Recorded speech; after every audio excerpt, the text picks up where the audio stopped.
प्रिय विद्यार्थियों नमस्कार।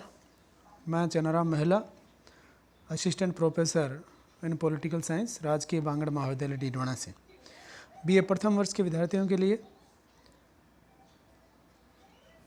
राजनीतिक सिद्धांत के बारे में जानकारी दे रहा हूँ। राजनीतिक सिद्धांत के दो रूप होते हैं। प्रथम परंपरागत राजनीतिक सिद्धांत व द्वितीय आधुनिक राजनीतिक सिद्धांत। आज हम आधुनिक राजनीतिक सिद्धांत की प्रमुख विशेषताओं का अध्ययन करेंगे। इसके अंतर्गत प्रथम विशेषता है अध्ययन मुक्तता। राजवैज्ञानिक अब परंपरागत सीमाएं छोड़कर अध्ययन करते हैं। राजनीतिक तथ्य और घटनाएं जहां उपलब्ध हो, चाहे वे समाजशास्त्र, अर्थशास्त्र या धर्म के विषय में हो अथवा व्यक्ति, परिवार, राष्ट्र और विश्व से संबंधित हो, सभी जगह जहाँ कहीं भी राजनीतिक घटनाएं मिलती है, राजनीतिक तथ्य उपलब्ध होते हैं, उनका अध्ययन करने की अब इसमें बात कही गई है। जब हम परंपरागत राजनीतिक सिद्धांत की बात करते हैं तो उसमें मात्र औपचारिक संस्थाओं के अध्ययन की बात करते हैं। इसके अलावा अनौपचारिक संस्थाओं या जहाँ उपलब्ध हो वहाँ पे राजनीतिक घटनाओं के अध्ययन की या राजनीतिक व्यवहार के अध्ययन की बात उसमें नहीं की गई है। लेकिन आधुनिक राजनीतिक सिद्धांत हमें अध्ययन से मुक्त, अध्ययन की सीमाओं से मुक्तता प्रदान करता है। अर्थात अब वो जो सीमाएं जो पूर्व के विचारकों ने राजनीति विज्ञान के क्षेत्र में अध्ययन के लिए लगाई थी, उनसे बाहर निकल करके आप जहाँ कहीं भी, चाहे वो दूसरे विषय हो, उनमें भी हम अध्ययन कर सकते हैं। दूसरी जो विशेषता वैज्ञानिकता, इसमें अपने अध्ययन को और ज़्यादा वैज्ञानिक बनाने की बात कही गई है। वे राजनीतिक घटनाओं एवं तथ्यों को वैज्ञानिकता की कसौटी पर कसकर उसकी जांच करने की बात इसमें की गई है। आधुनिक राजनीतिक सिद्धांत जैसे आपको पता ही है, उसमें वैज्ञानिकता का समावेश किया गया है। उसके अंदर जो राजनीतिक विचारक है उनका मानना है कि तथ्यों को महत्व दिया जाना चाहिए, यथार्थवादी विचारों को इसमें समावेश किया जाना चाहिए। जबकि जब हम परंपरागत राजनीतिक सिद्धांत की बात करते हैं तो उसके अंदर काल्पनिक और आदर्श की बातें ज़्यादा कही गई हैं। उसके विपरीत आधुनिक राजनीतिक सिद्धांत में वैज्ञानिकता के समावेश की बात कही गई है। तीसरी विशेषताओं की बात करें तो मूल्य विहीनता।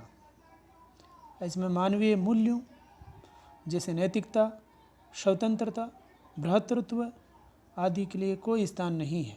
यह उन्हीं घटनाओं और तथ्यों को अपने अध्ययन का विषय बनाता है जिन्हें या तो देखा गया है या भविष्य में देखा जा सकता है।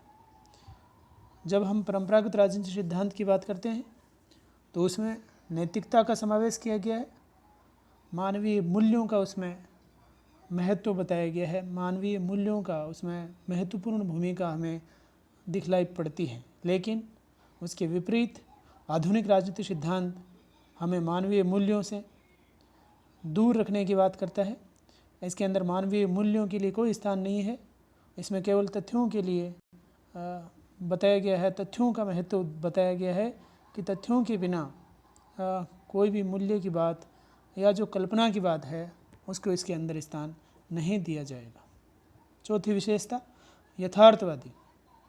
व्यवहारपरक अध्ययन जो है वो सबसे अधिक इसमें बताया गया है कि जो आवश्यक है वो तथ्य और केवल तथ्य है। जब हम लॉर्ड ब्राइस की बात करते हैं तो ब्राइस ने अमेरिकन कॉमनवेल्थ पॉलिटिकल साइंस जो एसोसिएशन है उसके अंतर्गत ये बात कही थी अपने अध्यक्षीय भाषण में 1908 में कि राजनीतिक विज्ञान में सबसे अधिक आवश्यक कुछ है तो वो केवल तथ्य और तथ्य हैं। अब राजनीतिक विज्ञान के विद्वानों ने इस बात की खोज प्रारंभ कर दी है कि शक्ति का वास्तविक स्रोत कहाँ है, राजनीतिक व्यवहार कैसा है। पूर्व के अध्ययन या पूर्व की जो अवधारणाएं हैं वो विधिगत, संस्थागत संरचनाओं तक सीमित थे। अब उनका स्थान राजनीतिक प्रक्रियाओं को समझने की प्रवृत्ति ने ले लिया है। और राजनीतिक दल, दबाव गुट, संचार के साधन तथा मतदान व्यवहार आदि से संबंधित अध्ययन अब किए जाने लगे। अर्थात औपचारिक के साथ साथ में अनौपचारिक संस्थाओं का अध्ययन भी अब इसमें किया जाने लगा है और केवल उन्हीं बातों को महत्व दिया जाता है जिसके अंदर यथार्थवाद का पुट हो। वास्तविकता की बात इसमें जो है वो अब की जाने लगी है। 5वीं विशेषताओं की बात करें तो अनुभवात्मक अर्थात व्यवहारवाद का इसमें बोलबाला है। आधुनिक राजनीतिक सिद्धांत यथार्थवादी है और व्यवहारवादी दृष्टिकोण अपनाने पर जोर देता है।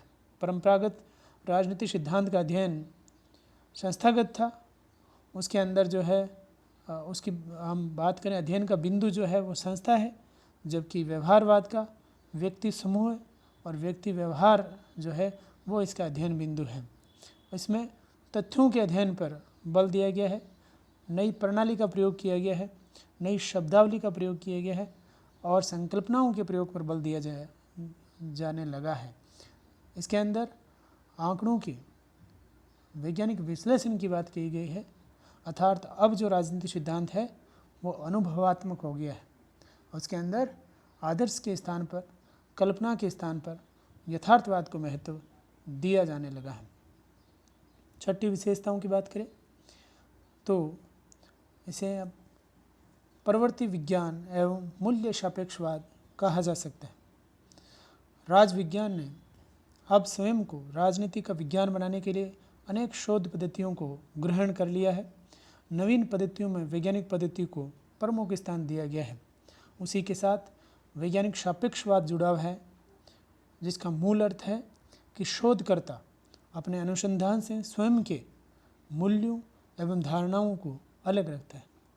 तो जहाँ मूल्य निरपेक्षता की बात की गई है, मूल्य मुक्तता की बात की गई है, तो अपने मूल्यों से शोध कार्य को अलग रखने की इसमें बात कही गई कि शोधकर्ता अनुसंधान से स्वयं के मूल्यों एवं धारणाओं को अलग रखते हुए अपना अनुसंधान करेगा।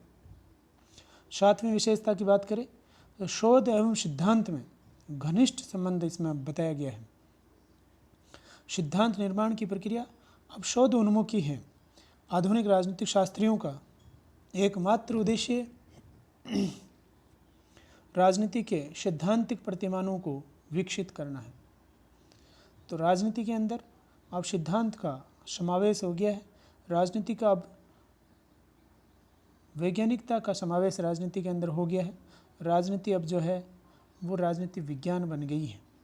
तो शोध और सिद्धांत के अंदर जो है घनिष्ठ संबंध हो गया और शोध कार्य भी वो किए जाते हैं जिसके अंदर जो है यथार्थवादी बातें ज़्यादा हो, जिसके अंदर जो है सत्यता की जो है पुट उसमें ज़्यादा होनी चाहिए। 8वीं विशेषता की बात करें तो अंतर अनुशासनात्मक दृष्टिकोण।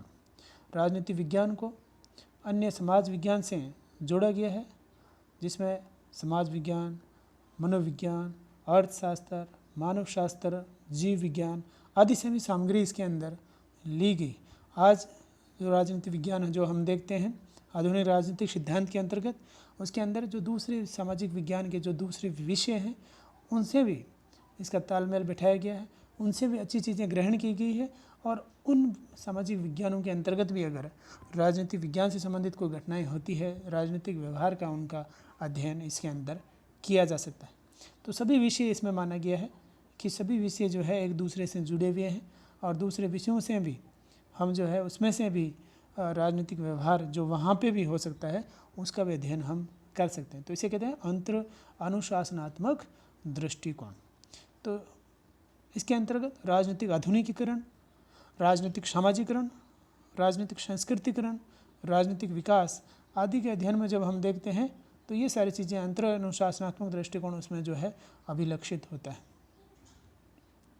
अगली विशेषता की बात करें तो एक मौलिक समाज विज्ञान के रूप में इसका उदय हुआ। आज तक जो है पूर्व का परंपरागत राजनीतिक सिद्धांत पे ये आरोप लगते हैं कि उसके अंदर जो है इतिहासवाद को बढ़ावा दिया गया है, तो उसमें मौलिकता का अभाव बताया गया है। लेकिन अब जो राजनीतिक सिद्धांत है, आधुनिक राजनीतिक सिद्धांत, इसको एक कह सकते हैं कि मौलिक विषय के रूप में इसका जो है वो उदय हो रहा है। अंतिम जो विशेषता वो है व्यापक समस्याओं का मूल्यांकन एवं समाधान। तो आज जब राजनीति जो है विज्ञान बन गई है, तो इसके अंतर्गत समस्याओं का मूल्यांकन किया जाता है, उनके समाधान की बात की जाती है। जैसा मैंने पूर्व में कहा आपको कि राजनीतिक सिद्धांत के अंदर अब जो है यथार्थवाद को महत्व दिया जाने लगा है। तो जब 2 विश्व युद्ध हुए, उसमें मानव प्रजाति पर संकट आया, तो उस संकट के दौरान राजनीतिक जो विद्वान हैं उनकी भूमिका को कहा गया कि आपने क्या भूमिका निभाई है, उस पर प्रश्न चिन्ह खड़ा किया गया। तो अब राजनीतिक सिद्धांत के माध्यम से जब इसमें विज्ञान का समावेश हो गया है, तो ऐसी समस्याओं का, राजनीतिक जो समस्याएं हैं उनका हम कह सकते हैं कि वैज्ञानिक दृष्टिकोण से समाधान निकालने की दिशा में अभी इसमें काम हो रहा है। तो ये थी आधुनिक राजनीतिक सिद्धांत की विशेषताएं। धन्यवाद।